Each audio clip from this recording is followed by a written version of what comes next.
In 1968, during my first year of teaching in a Pennsylvania public high school, I tried to persuade my students to take an interest in history. I had the following quotation on my classroom bulletin board: "Those who forget history are doomed to repeat it." One day a student asked me in all sincerity, "Why must I study history? I just want to train horses." To this day, I still struggle with her question. Why do we think coercion is a good approach to learning? She got good grades in my course, but she said she forgot almost everything because she really didn't care. Given the chance to talk about horses, on the other hand, she seemed to know everything and forget nothing. In truth, I had my own personal struggles with compulsory schooling. By the time I reached high school, I was frustrated with what school imposed on me. I loved history, and I wanted to learn what I wanted to learn.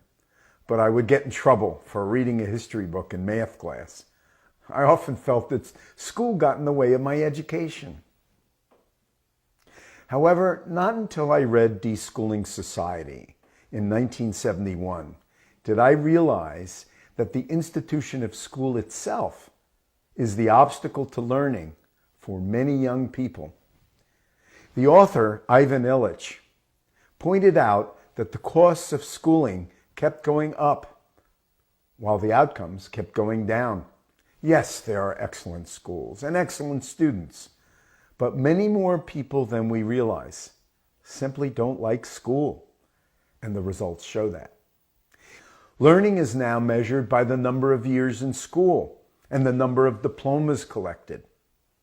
Informal learning, acquired through direct experience or self-directed learning driven by personal interest, are regarded as inferior to school learning. The parents of more than 2 million American children of school age refuse to send their children at all and homeschool them instead. Some parents turn to self-directed learning programs. Ever since I read about the concept of deschooling, I wondered what it might look like in practice.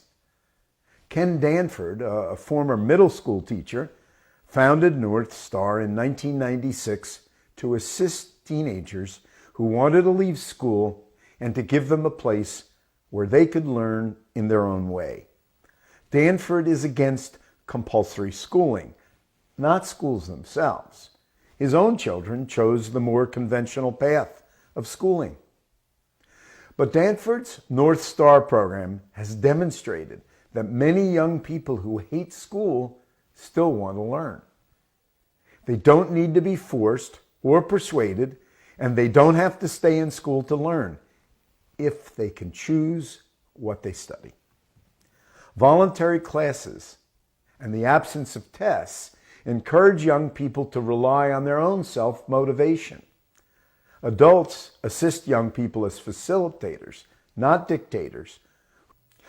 Eventually, our society must recognize the simple truth in North Star's slogan: learning is natural. School is optional.